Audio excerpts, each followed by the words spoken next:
the crisis of democracy. In the 60s, there was an increase in dissidence, with people organizing and actively trying to participate in the political arena. Ordinarily, this would be considered an increase in democracy, but for people in power, this was perceived as a problem, a crisis to be overcome. This perception remains every time people organize with the intention of influencing politics and policy. It is viewed as a crisis that needs to be overcome.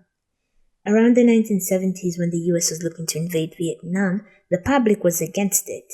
Those in power called it the Vietnam Syndrome, defined as, quote, the sickly inhibitions against the use of military force, end quote.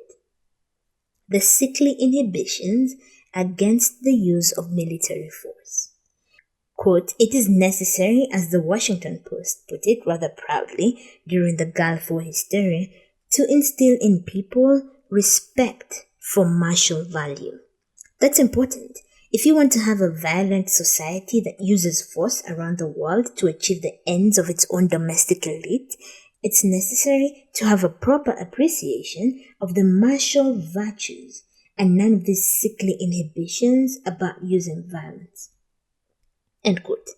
When I read that, it made me wonder if that's why they parade soldiers and military vehicles and jets set to proud patriotic music on holidays like Madaraka Day, so that we develop some kind of respect for the military and by extension, its violent values. Go Rihanna, go.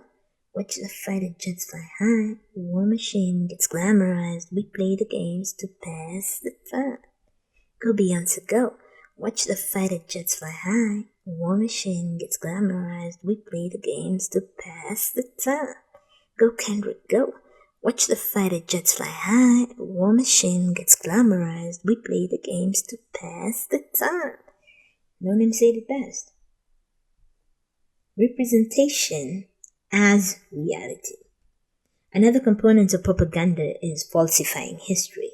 We were not really attacking and destroying. We were protecting and defending ourselves against major aggressors. It's like what Kenya is doing in Haiti now. We're helping them protect themselves from gangs. We're not supporting the US invasion and decimation of Haiti. We're the good guys helping them defend themselves. This is easily done, especially when you have control over the media and education. Chomsky says, quote, this is true on every topic. Pick the topic you like. The Middle East, international terrorism, Central America, whatever it is. The picture of the world that's presented to the public has only the remotest relation to reality. The truth of the matter is buried under edifice after edifice of lies upon lies. End quote. Dissident culture. Despite all this, the dissident culture survives, and continues to grow. Quote, skepticism about power has grown and attitudes have changed on many issues. End quote.